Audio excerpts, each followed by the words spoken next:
आप सभी को जय मसीह की।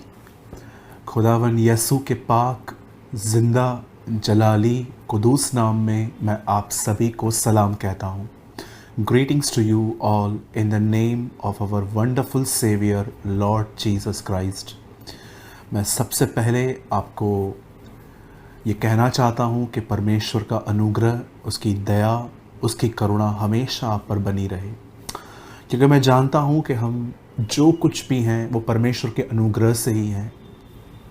अनुग्रह वह हाथ है जिसने हमें थामा हुआ है। अनुग्रह वह हाथ है जो हमें वहाँ ले गया है जहाँ पर खुदा चाहता है।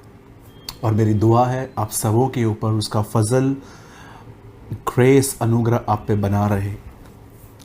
मेरे भाइयों, मेरी बहनों, मैं सबसे पहले मैं आप सभी को धन्यवाद देता हूँ आपके अच्छे रिस्पॉन्स के लिए। मैंने लास्ट टाइम आप में से हर एक को रिकमेंड किया था कि आप हमारे साथ ज़ूम पे आ सकते हैं और आप बेसिक टीचिंग्स अटेंड कर सकते हैं, जिसकी लिंक्स हमने लास्ट वीडियो में और इस वीडियो के नीचे भी दे दी है। और हमने एक और चैनल का जिक्र किया था जिसका नाम है the spirit and the bride says come. और मैंने ये देखा कि आप में से बहुत सारे लोगों ने इन दिनों में हमारे इन चैनल्स पे विज़िट किया, the spirit and the bride says come. और आप में से बहुत सारे लोगों ने ज़ूम पे पार्टिसिपेट किया। और एक चीज़ मैं जो आपको और बताना चाहता हूँ वो ये है कि कभी कभी हम बाइबल को पढ़ लेते हैं एक नॉवेल की तरह, एक मैगज़ीन की तरह या एक किताब की तरह। लेकिन याद रखिए, मैं हमेशा कहता हूँ, अगर बाइबल पढ़ते समय आपके सवाल नहीं निकलते, इट मीन्स कहाँ ना कहाँ आपका ध्यान लैक है। क्योंकि ये ज़रूरी है कि हम जब पढ़ रहे हैं तो हमारे अंदर क्वेश्चंस हों। आप जानते होंगे जीसस के पास लोग क्वेश्चंस लेके आते थे और यीशु उनको उत्तर देते थे।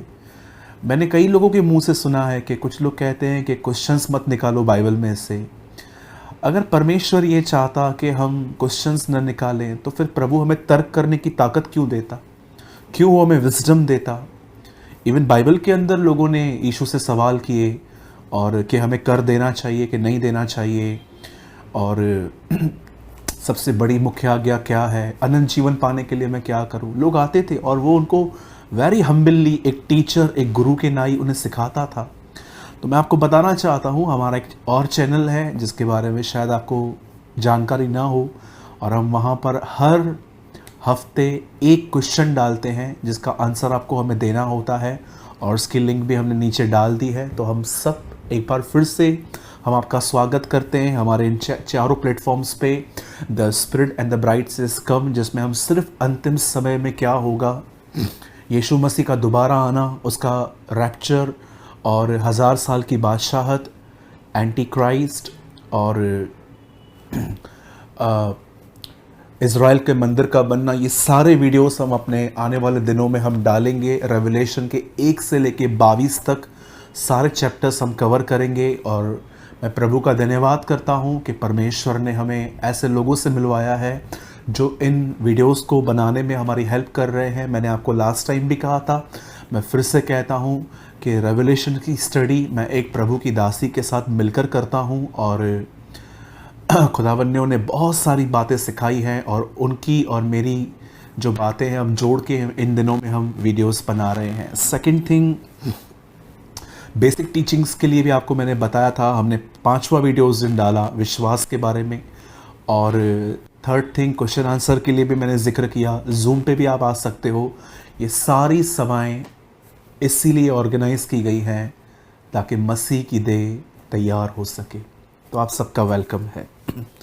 आइए, मैं इससे पहले कि आपने आज टाइटल तो पढ़ ही लिया होगा, और मैं जानता हूँ आप में से कोई सिंगल पर्सन नहीं होगा जो ये कह सके कि वो इस प्रॉब्लम से छूटा हुआ है। हम जानते हैं कि हमारे ज़िंदगी में ये बहुत आम है जब हम ऐसे लोगों से मिलते हैं। और टॉपिक स्टार्ट करने से पहले मैं कुछ और आपको समझाना चाहता हूँ, स्पेशली उन लोगों के लिए जो मेरी तरह एक बात में कमज़ोर हैं। मैं अपने आप को कंसीडर कर रहा हूँ क्योंकि मैं जानता हूँ मैं भी इस बारे में कई बार वीक पढ़ता हूँ और पढ़ा भी हूँ। आप जानते होंगे कई बार हम मेंटली इतने डिस्टर्ब हो जाते हैं कि हमारा खाना पीना कम हो जाता है, हमारी नींद कम हो जाती है, उल्टे सीधे ड्रीम्स आना चालू हो जाते हैं, हर व्यक्ति में हमें गलत और नेगेटिव बातें ही दिखाई देती हैं। इवन जब लोग हमसे अच्छा बर्ताव करते हैं तो भी हमें ऐसा ही लगता है कि ये स्वार्थ है, इनका कुछ मतलब है इसलिए ये कर रहे हैं। आप जानते होंगे ये वो माइंड है जो बड़ा नेगेटिव है, ये वो माइंड है जो स्टेबल नहीं है, जिसके अंदर वचन नहीं है, इसीलिए ये मन अपनी दिशाओं को ढूंढता रहता है। अगर आप चाहते हैं कि आने वाले दिनों में आप एक पॉजिटिव माइंडेड पर्सन बने, एक ऐसे व्यक्ति जिसके अंदर अच्छी थॉट्स हों, अच्छे विचार हों, जब आप लोगों से मिलें तो उन्हें फ्रेश माइंड से बात कर सकें, तो आज मैं आपको कुछ समझाना चाहता हूँ, स्पेशली उन लोगों के लिए जिनकी ये शिकायत है कि ब्रदर मैं बहुत नेगेटिव माइंडेड हूँ। लिसन, आज से बहुत साल पहले जब परमेश्वर के लोग इज़राइल जो थे, जो इज़राइल जाति थी, वो मिस्र में गुलाम थी। मैं आपको थोड़ा आज विस्तार से समझाना चाहता हूँ। आज से बहुत साल पहले जब इज़राइल के लोग मिस्र में एक राजा के अधीनता में थे, गुलामी में थे, तब उस राजा ने उन पर कई जुल्म किए थे। और जब उन्होंने प्रभु को पुकारा तब प्रभु ने मूसा को भेजा। और आप सभी जानते होंगे ये इतिहास है और पूरा पुराना नियम इससे भरा पड़ा है कि कैसे प्रभु ने उनको वहाँ से आज़ाद किया, वो अपने हाथ से उनको निकाल के ले आया। और उसके बाद प्रभु उन्हें जंगल के रास्ते से एक नए देश को ले जा रहा था। आप जानते होंगे कि नए नियम में जब शैतान और यीशु का आमना सामना हुआ, उस डेविल का और हमारे प्रभु का जब आमना सामना हुआ, तब शैतान ने उसके उपवास में कहा कि पत्थर को रोटी बना। वो कहाँ ना कहाँ यीशु को टेम्पटेशंस दे रहा था, परीक्षा कर रहा था, लेकिन यीशु ने साफ कहा कि मनुष्य रोटी ही से नहीं परंतु परमेश्वर के मुंह से निकले गए हर वचन से जीवित रहता है। आप जानते हो ये जो वचन यीशु मसीह ने कहा, ये वचन नए नियम का वचन नहीं है। भले ही ये नए नियम में कहा गया है, लेकिन याद रखिएगा ये दोहराया गया है। ओरिजिनली ये वर्ड ओल्ड टेस्टामेंट का है। आप जानते होंगे कि व्यवस्था विवरण 8 अध्याय में वहाँ पर मूसा ने एक्चुअली इज़राइल के लोगों को ये वचन कहा था कि मनुष्य केवल रोटी से नहीं परंतु परमेश्वर के वचन के मुंह से निकले गए वचन से जीवित रहता है। जीसस ने ये वर्ड डेविल को कोट किया था कि मेरे लिए फूड से ज़्यादा इंपॉर्टेंट है परमेश्वर को सुनना, उसकी मानना। यीशु ये कह रहा था, यीशु डेविल को एक्सप्लेन कर रहा था वर्ड के थ्रू कि नहीं, मैं जानता हूँ कि मैं खाना बना सकता हूँ, लेकिन मेरे लिए इससे इम्पॉर्टेंट है कि मेरा खुदा क्या कहता है और उसको ओबे करना। पर आप जानते हैं जब ये वर्ड ओल्ड टेस्टामेंट में कहा गया था तो ये किस प्लेस पे कहा गया था?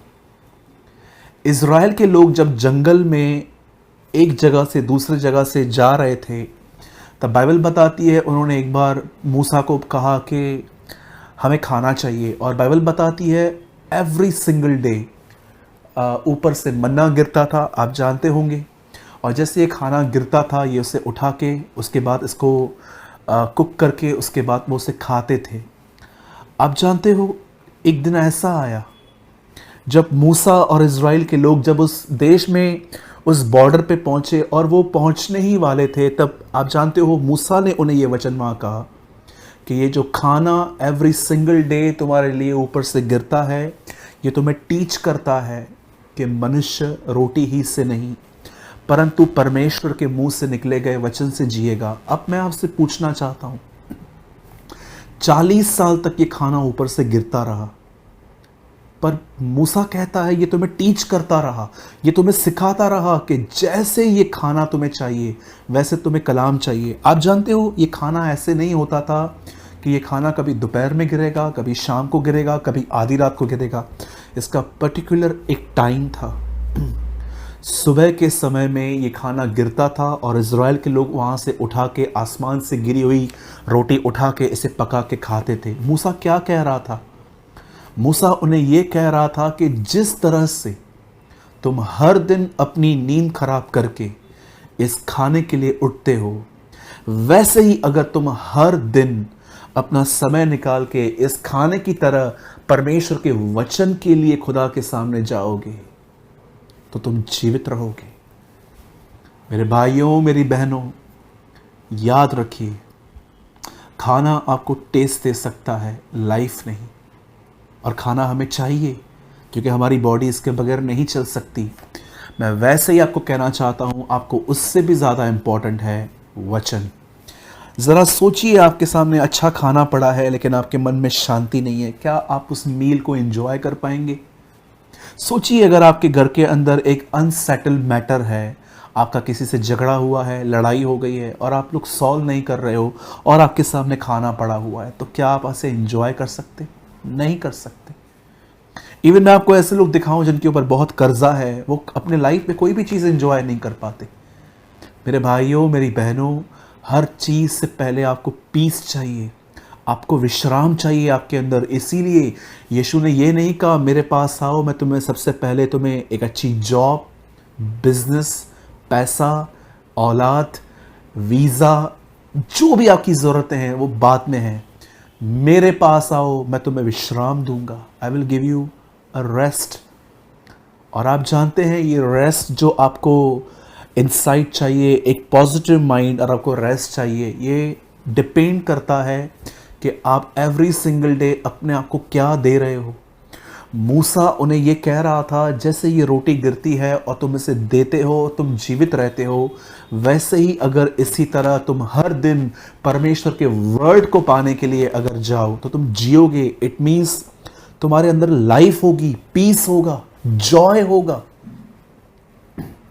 आज मैं आपसे पूछना चाहता हूं, आप में से कितने लोग हैं, मैं नहीं कहता हूं कि आपको सुबह ही उठना है। अगर आपका नियम है और आप उठना चाहते हैं, वेरी गुड, ये बहुत अच्छी बात है।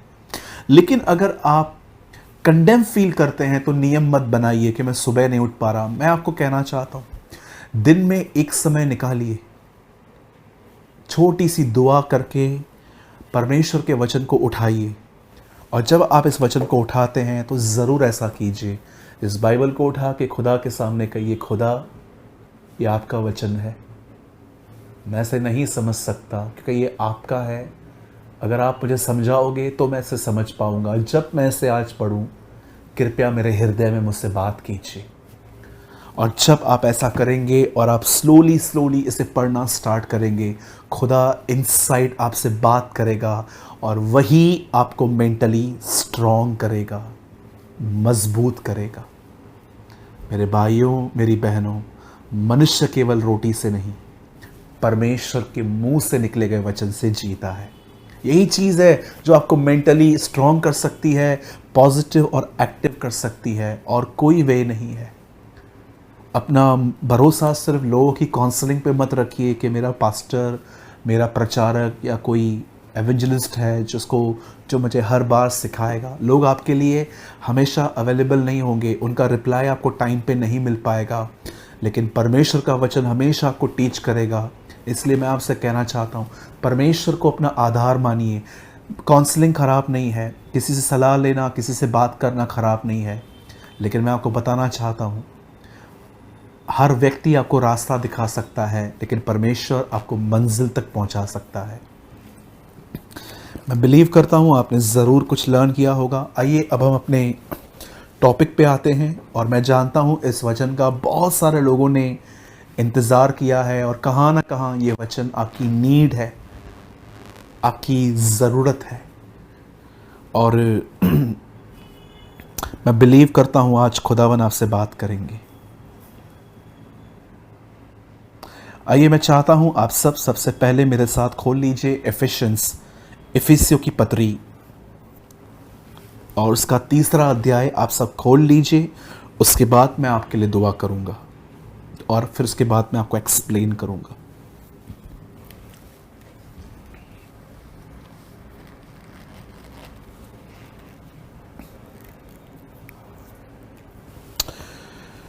Let's pray.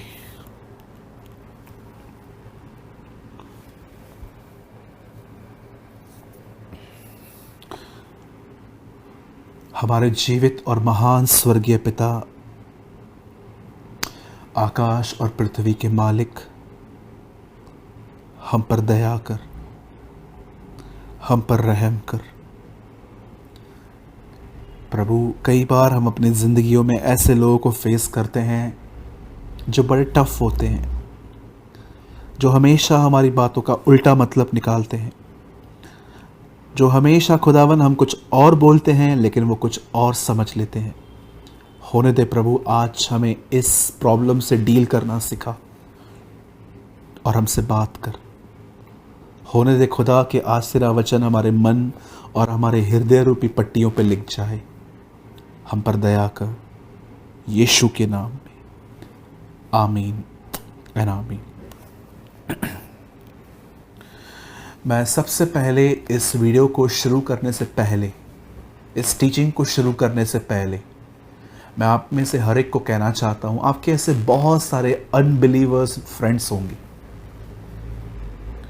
जो इस प्रॉब्लम में होंगे, और मैं आपको कहना चाहता हूँ अगर आप चाहें तो ये वीडियो आप उनको भी शेयर कर सकते हो, क्योंकि ये वीडियो मैं मानता हूँ कि ये सिर्फ मसीह लोगों के लिए नहीं है, ये हर व्यक्ति के लिए है जो इन दिनों में स्ट्रगल्स कर रहा है और कहाँ ना कहाँ इन बंधनों से बाहर आना चाहता है। और मैं चाहता हूँ आप सभी इस बात पे आज ध्यान दें। मैं सबसे पहले आपको मैं कहना चाहता हूँ, मेरे साथ इफिसियों खोलिए और 3 अध्याय, और मैं 16 वचन आपके लिए पढ़ रहा हूँ। वह अपनी महिमा के धन के अनुसार तुम्हें यह दान दे कि तुम उसके आत्मा से अपनी भीतरी मनुष्यत्व में सामर्थ पाकर बलवंत होते जाओ। आप जानते होंगे कि गिलातियों का जो लेटर है वो उन लोगों को लिखा गया था जो अनुग्रह को समझने के बाद वापस पुराने नियम की 10 आज्ञाओं को मान रहे थे। इसलिए पौल उन्हें कह रहा था कि क्या तुम इतने निर्बुद्ध हो गए हो कि तुम आत्मा की रीति पे आराम करके अब शरीर पे अंत कर रहे हो। आप कोलोसियंस के बारे में जानते होंगे, जो ऐसे लोग थे जो पूरी तरह से प्रभु में नहीं आए थे, उन्होंने प्रभु में आकर भी पुराने रीति रिवाजों को नहीं छोड़ा था। आप फिलिपियों में पढ़ते होंगे कि कलीसिया के अंदर इतनी गड़बड़ी थी, कुछ लोगों के बीच में झगड़े हो रहे थे, उस कलीसिया में एकता नहीं थी। वैसे ही मैं आपको बताना चाहता हूं कि इफिसियो एक ऐसा लेटर है जो एक ऐसी कलीसिया को लिखा गया था जो बहुत ग्रो कर रही थी। नो डाउट आगे चल के ये चर्च भी बैकस्लाइड हुई थी। यूहन्ना रेवलेशन में इस कलीसिया को लिखता है कि आपने अपना पहला सा प्रेम छोड़ दिया है। मिनिस्ट्री करने में ये चर्च बहुत आगे थी, लेकिन डिवोशन इनका ख़त्म हो चुका था। जैसे आज भी आप देखते होंगे कि बहुतों के लिए मिनिस्ट्री एक परमेश्वर के द्वारा नहीं, लेकिन एक ड्यूटी पूरे करने के समान है कि मैं एक पास्टर हूँ और मुझे हर संडे अपने चर्च को मैसेज देना है। बहुत सारे जो लोग हैं वो काम एक पास्टर की स्पिरिट में कर रहे हैं, पर एक लवर की स्पिरिट में नहीं कर पा रहे हैं। आप जानते हो ये एक ऐसा लेटर है बाइबल का जिसमें एक ग्रोइंग चर्च को ये लिखा गया था, एक ऐसी कलीसिया जो बढ़ रही थी। और पॉल यहाँ पर उन्हें कहता है कि मेरी तुम्हारे लिए दुआ है। वैसे पॉल हर लेटर में दुआ करता था, किसके लिए क्या तो किसके लिए क्या, लेकिन यहाँ पर उसने लोगों की इनसाइड लाइफ के लिए कुछ दुआ की। और वो दुआ क्या थी कि आप अंदर से पवित्र आत्मा की सामर्थ्य से बलवंत होते जाएं। आज मैं ये वीडियो, आज ये टीचिंग मैं स्पेशली उन लोगों के लिए दे रहा हूँ जो अपने लाइफ में एक ऐसे व्यक्ति के सामने हैं जिसका बिहेवियर उन्हें पसंद नहीं है, वो उन्हें हर्ट करते हैं, या कई बार वो ताने मारते हैं, या कई बार उनके मुंह से ऐसी बातें निकलती हैं जो उन्हें चुभती हैं। और कई बार तो ऐसा होता है कि सामने वाला आपसे माफ़ी मांग लेता है, लेकिन कुछ लोगों को बिल्कुल कॉन्शियस तक नहीं है इस बात का कि वो आपको हर्ट कर रहे हैं।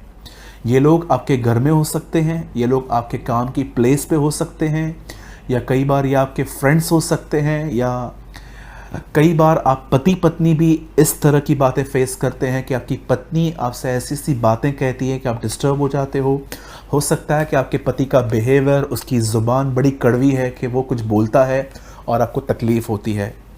आज इस बात को समझाने के लिए मैंने बाइबल के 3 कैरेक्टर चूज़ किए हैं जो सेम इन प्रॉब्लम्स में थे। और अच्छी बात यह है कि इन्होंने परमेश्वर के साथ जुड़कर इस बात का सामना किया था। फर्स्ट, आप जब बाइबल के अंदर मूसा को पढ़ते हैं तो आप जानते होंगे कि मूसा एक ऐसा व्यक्ति था जो बहुत सारे लाखों लोगों को मिस्र से कनान लेके आ रहा था।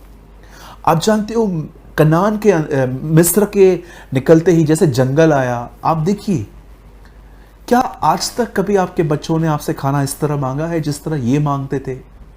जब वो देखते थे कि हमें खाना नहीं मिल रहा तो वो मूसा के पास आके कहते थे, क्या मिस्र में कब्रें नहीं थी?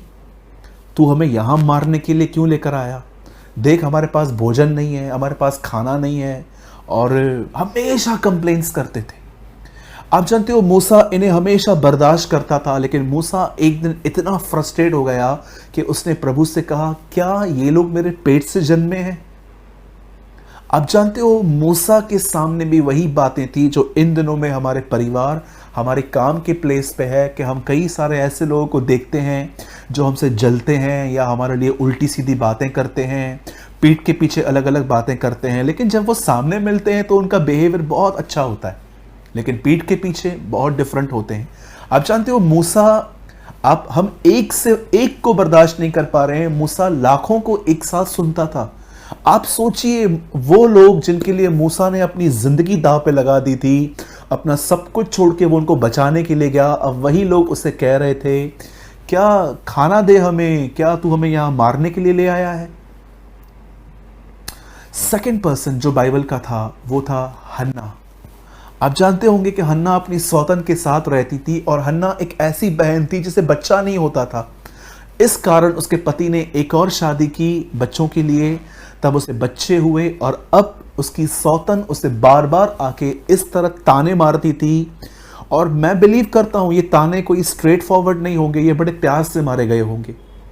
वो उसको बड़े प्यार से, कई बार रूडली, अलग अलग तरीकों से ताने मारती होगी कि हाँ, तेरे पास तो सब कुछ है लेकिन बच्चे नहीं हैं, तेरे पास तो यही है। क्योंकि आप याद रखिए, इज़राइल में जब किसी बहन को बच्चा नहीं होता था तब उसके लिए हमेशा एक ही बात की जाती थी कि ये जो औरत है ये किसी श्राप में है, इसने ज़रूर कोई गुनाह किया है। इवन न्यू टेस्टामेंट में आप एलिशिबा को जब देखेंगे कि उसे बच्चा हुआ तो वो पहली बात क्या कहती है मरियम को, प्रभु ने इन दिनों में मेरी नाम दराई, मेरा नाम जो खराब था उसे दूर कर दिया है।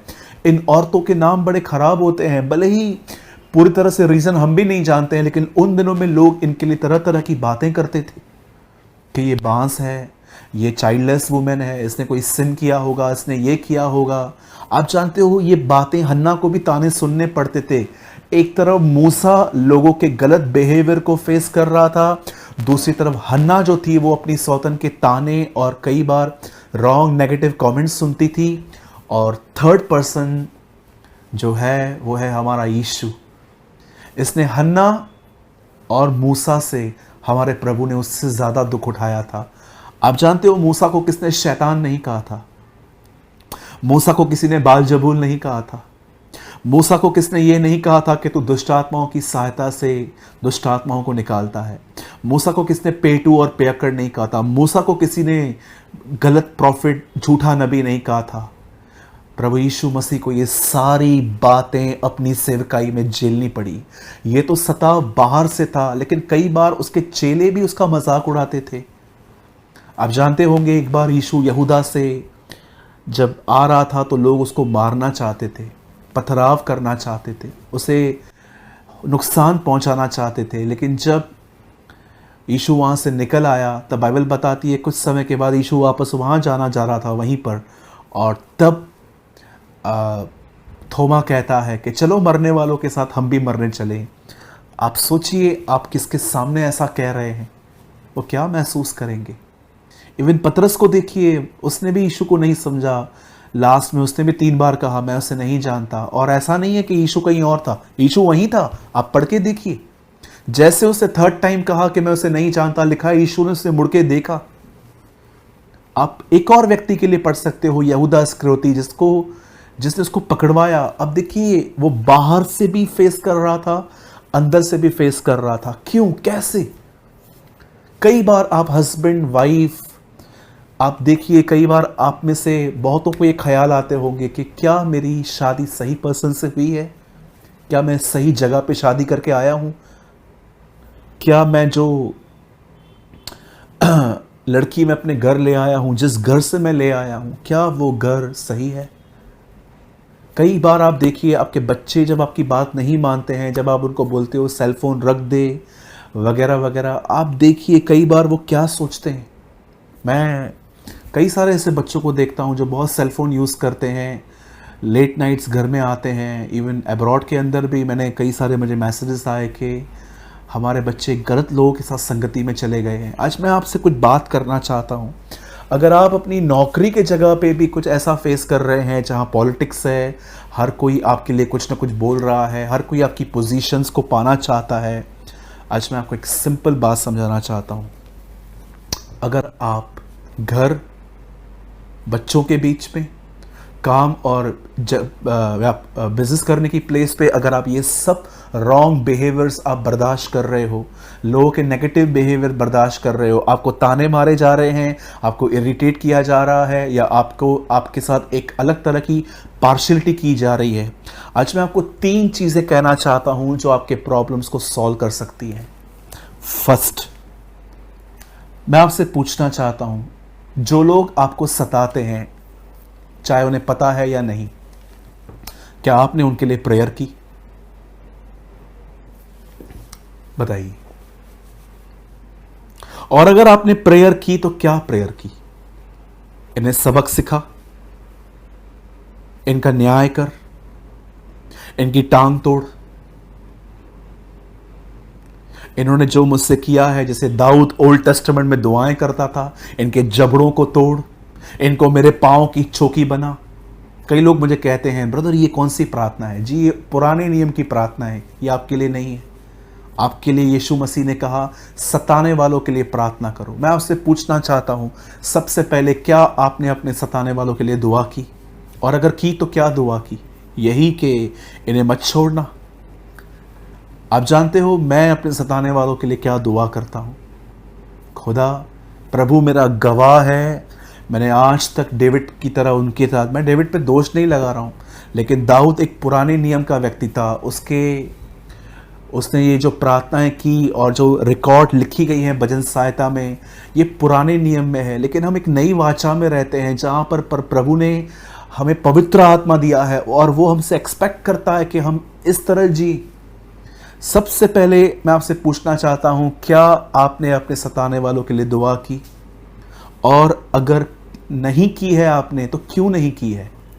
और अगर की है तो क्या दुआ कीजिए? सबसे पहले जो भी लोग आपको इरिटेट करते हैं, चाहे घर की जगह पे, चाहे काम की प्लेस पे, चाहे आपके बच्चे ही क्यों ना है वो, सबसे पहले उनके लिए दुआ कीजिए। मैं अपने टाउन में अगर मुझे पता चलता है कि इस आदमी को मुझसे प्रॉब्लम है, या ये आदमी मुझे तंग कर रहा है, मुझे हानि पहुंचाने की कोशिश कर रहा है, तो सबसे पहले मैं प्रभु से ये दुआ करता हूँ, प्रभु तो उस भाई को आशीष दे, इसे अपनी आत्मा से भर और उसे हर कमी घटी इसकी पूरी कर।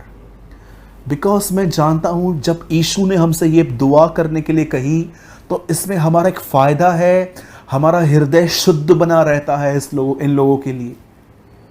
पहली चीज़, आपको अपने हर सताने वाले के लिए दुआ करनी है। सेकंड थिंग, दुआ करने के बाद अगर ये लोग आपको उसके बाद भी परेशान कर रहे हैं तो लर्न टू इग्नोर।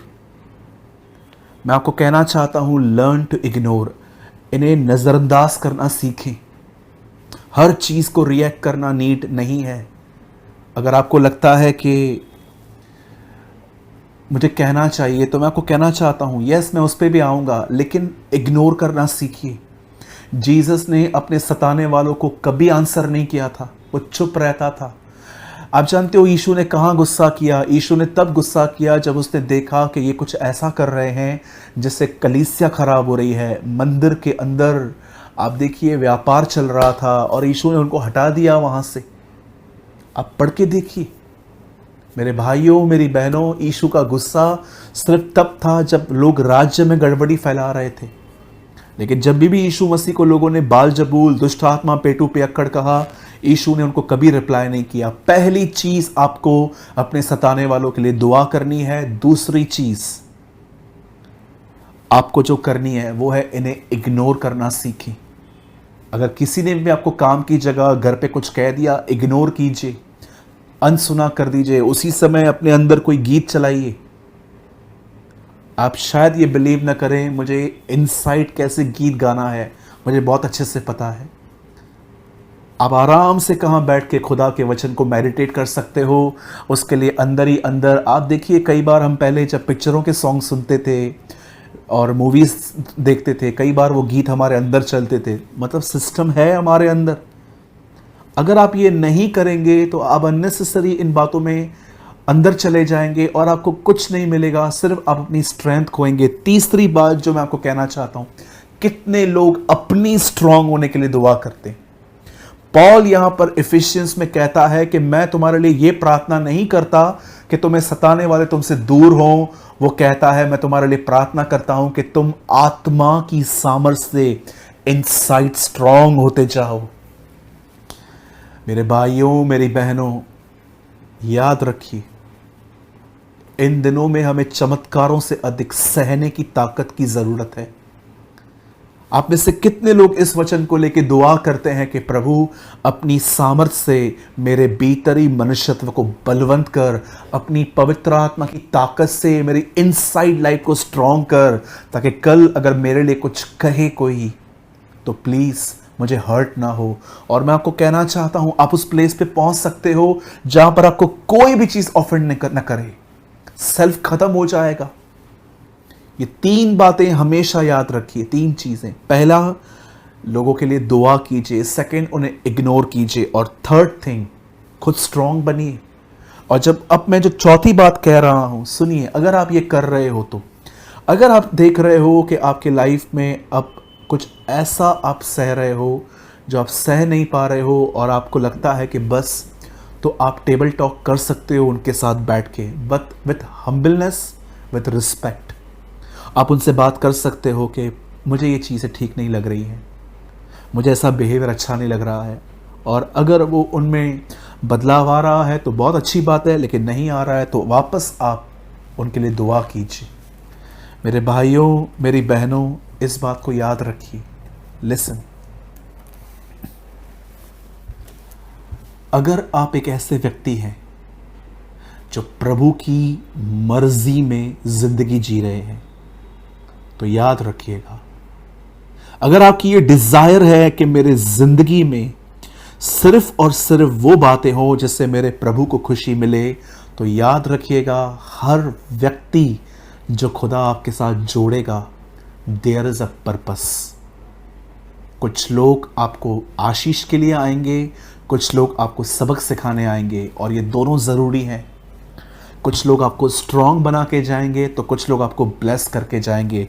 पर याद रखिए, अगर आपकी लाइफ में पहला पैशन मिनिस्ट्री नहीं, सेवकाई नहीं, पर यह है कि मैं एक ऐसी ज़िंदगी जीऊँ जिससे मेरे प्रभु के फेस पे स्माइल हो, उससे आनंद मिले, उससे खुशी मिले, तो याद रखिए, अगर वो आपके जीवन से कुछ लोगों को ले जाएगा तो आपकी भलाई के लिए ले जाएगा, और कुछ लोगों को ले आएगा तो वो आपके अच्छाई के लिए ले आएगा।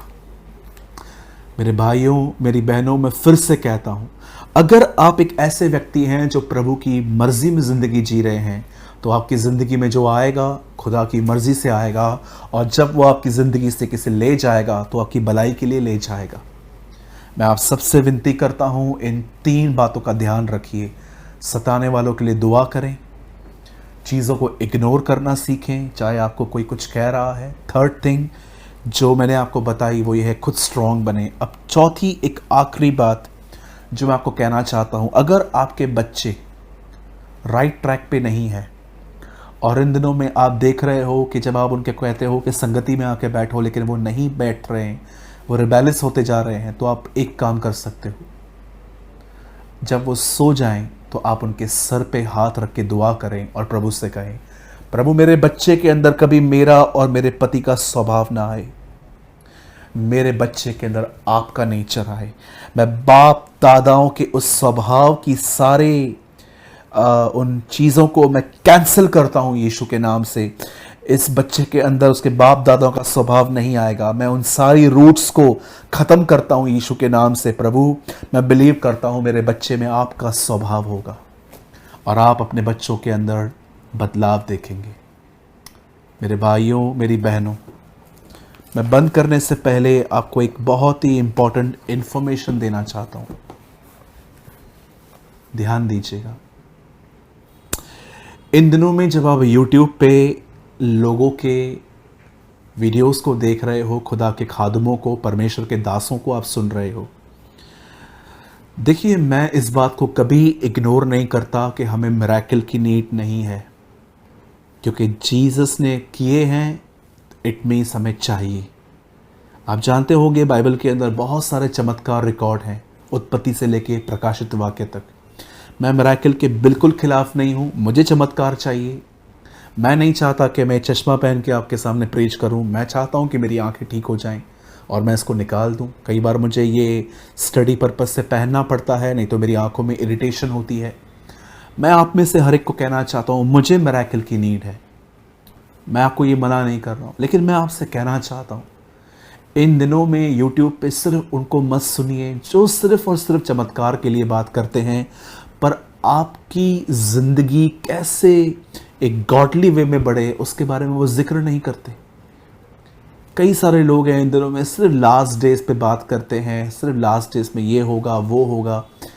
तैयारी के बारे में कुछ बातचीत नहीं है, लेकिन सिर्फ बातचीत हो रही है कि चिन्ह क्या है, ये क्या है, वो क्या है। मैं आपको ये नहीं कहता हूँ कि आप बिल्कुल सुनना बंद कर दीजिए, लेकिन मैं आपको कहना चाहता हूँ, अपने लाइफ में सबसे ज़्यादा उन लोगों को सुनिए जो आपको जीसस की तरह बनने में हेल्प करें। क्योंकि याद रखिए, फाइनल डे पे जब हम उठाए जाएंगे तब इन्फॉर्मेशन नहीं, लाइफ देखी जाएगी। आप में प्रभु ये नहीं देखेगा कि आप में कितनी जानकारियां भरी पड़ी हैं, आप में कितना वचन का ज्ञान भरा पड़ा है। मैं मानता हूं हमें ज्ञान चाहिए, लेकिन उस दिन ये देखा जाएगा कि हम जिंदगी कैसे जी रहे हैं। आज आप देखिए कितनी शादियां टूट रही हैं, कितनी मैरिजेस खत्म हो रही हैं, क्रिश्चियंस में डिवोर्स हो रहे हैं। और मैं आपको कहना चाहता हूं, बहुत सारे डिवोर्स होने का रीज़न क्या है? लड़ाई झगड़े, आपने सहा नहीं, आपने बोल दिया, उन्होंने भी आपको बोल दिया, आर्ग्यूमेंट्स हुई, अब वे एक दूसरे से बात नहीं करते, नफरत नहीं करते। तब मैं जान गया मसीह की देह को मिरेकल के साथ साथ सहने की ताकत की ज़रूरत है, जो उन्हें पवित्र आत्मा ही दे सकता है जब वो परमेश्वर के साथ समय बिताएंगे, वचन में, दुआ में, फास्टिंग्स में। मेरे भाइयों, मेरी बहनों, इस वीडियो को बंद करने से पहले मैं आपके लिए एक प्रोफेसी करता हूं, मैं आपके लिए एक भविष्यवाणी करता हूं। और मैं ट्रस्ट मी, मैं खुदा की आत्मा से बोल के आपको कह रहा हूं, जो पवित्र आत्मा मुझे इस समय कह रहा है, मैं आपको वही बात कह रहा हूं। अपने सताने वालों के लिए प्रार्थना करें, अपने सताने वालों को इग्नोर करें और स्वयं स्ट्रांग बने। आप ये 3 काम करिए। मैं आपको यीशु मसीह के नाम से कहता हूं, आने वाले दिनों में आपको सताने वाले, आपको इरिटेट करने वाले, आपसे बुरा बर्ताव करने वाले, खुदा उन लोगों को आपके सामने ले आएगा और वो लोग आपको कहेंगे मेरे लिए प्रार्थना कर। और जैसे आप उनके लिए प्रार्थना करोगे, परमेश्वर उन्हें स्पर्श करेगा, न तो बल से, न शक्ति से, परंतु प्रभु की आत्मा के द्वारा ये हो जाएगा। आप खुद टेस्टमनी दोगे यूट्यूब कमेंट्स में आके कि यस ब्रदर, ये मेरे साथ हुआ है, ये प्रोफेसी पूरी हुई है। क्योंकि मैं बिलीव करता हूं कोई भी प्रोफेसी वचन में से होनी चाहिए। आज हम कहते हैं यीशु आ रहा है, यीशु आ रहा है, अभी तक आया नहीं है, आ रहा है, भविष्य। और हम ये वाणी कहते हैं कि भविष्य में ऐसा होगा, तो ये वचन है। वैसे ही वचन में लिखा गया है, ये प्रोफेसी है कि जो हथियार हमारे लिए बनाए गए हैं वे नाश किए जाएंगे। यीशु मसीह के नाम से मैं आप सबके लिए प्रोफेसी करता हूं कि आने वाले दिनों में अपने शत्रुओं से लड़िए मत, उनके लिए बैक में भी कुछ मत कहिए, उनसे प्रेम कीजिए, उनका आदर कीजिए और उनके लिए दुआ कीजिए। और मैं आपको कहना चाहता हूं, आने वाले दिनों में आप खुद देखेंगे यही लोग आपसे दुआ करवाएंगे और वो आपके सामने आके कहेंगे सॉरी। यही प्रभु की जंग है। वो किसी का टांग और पैर नहीं तोड़ता, वो उन्हें महसूस करवाता है कि वो गलत है और उन्हें झुकने की ज़रूरत है। और ये होगा। Let's pray. प्रभु, मैं दुआ करता हूं यीशु के नाम से। प्रभु, कोई भी भविष्यवाणी मनुष्य अपने मन से नहीं कर सकता, भक्तजन पवित्र आत्मा की प्रेरणा से बोलता है, खुदा आज मैंने वही कहा है जो मैंने कलाम में पढ़ा है, जितने नालिश करने वाले तुझ पर आएंगे उनमें से कोई एक तुझ पे मुकदमा न कर सकेगा, तू सारे मुकदमे जीत जाएगा और जितने हथियार तेरे विरुद्ध हैं वे नाश किए जाएंगे। ये आपने कहा है। मैं दुआ करता हूँ खुदावन, हमें अपने सताने वालों के लिए दुआ करना सिखा, हमें उनके प्रति प्योर रहना सिखा, हमें उन्हें इग्नोर करना सिखा। और मैं दुआ करता हूँ हमें भीतर से इतना स्ट्रॉन्ग कर, मजबूत कर प्रभु, कि हम सब बातों को सह सकें। हर एक को आशीष दे। यदि कोई प्रभु ऐसा है जिसके घर के अंदर लड़ाइयाँ और बहुत सारे झगड़े हैं, खुदावन उन घरों में शांति दे, शैतान के सारे कार्य नाश हों प्रभु। हम आपसे ये विनती करते हैं, धन्यवाद करते हैं प्रभु, आपने हमारी दुआओं को सुना। हम आपको सारी महिमा आदर देते हुए इस दुआ को यीशु के नाम में मांगते हैं, आमीन आमीन। मैं विश्वास करता हूँ कि आज के वचन के द्वारा आपने बहुत कुछ लर्न किया होगा। और मेरी आपसे एक विनती है, जो कुछ आपने सीखा है अगर आप वो कमेंट बॉक्स में लिख दें। मैं नहीं चाहता हूँ कि आप मेरे लिए लिखें कि मैं एक अच्छा प्रचारक हूँ या मेरी वीडियोस अच्छे होते हैं। मैं चाहता हूँ आप लर्निंग लिखिए, आपने क्या लर्न किया। मैं आपको बताना चाहता हूँ, बहुत सारे लोग आपके कमेंट्स को पढ़ते हैं, आपके कमेंट्स को लाइक भी करते हैं। आप देखिए, क्योंकि आज बहुत सारे जो लोग हैं वो पढ़ते हैं आपके कमेंट्स को कि आपने क्या सीखा है। तो मैं आप में से हर सिंगल पर्सन को कहना चाहता हूँ, जो कुछ भी आप सीख रहे हैं 2, 3, 4 लाइंस में उसे टाइप करके लिखिए, ताकि और भी लोग ब्लेस्ड हों। मैं अपने बारे में कुछ नहीं चाहता कि मैं कौन सा हूँ, मैं क्या प्रचार या मैं अच्छा प्रचारक हूँ। जी नहीं, हम जानते हैं ये प्रभु का वरदान है और जो वो ऑपरेट करता है हमारे अंदर से। और अगर आप हमें दूसरों तक भोजन, बच्चों की फ़ीस, बहुत सारे घरों के रेंट्स पे करने में अगर आप हमारी हेल्प करना चाहते हैं तो आप नीचे दिए गए नंबर पे हमें व्हाट्सएप कर सकते हैं। हम आपको अकाउंट नंबर देंगे और आप हमें वहाँ पर हेल्प कर सकते हैं, ताकि हम विधवाओं को, अनाथों को भोजन दे सकें, जो बच्चे पढ़ नहीं सक रहे हैं हम उनकी फ़ीस पे कर सकें, और जिन घरों के अंदर रेंट्स देने के लिए पैसे नहीं हैं हम वहाँ पर भी कुछ कर सकें। आप चाहें तो आप हमारी मदद कर सकते हैं।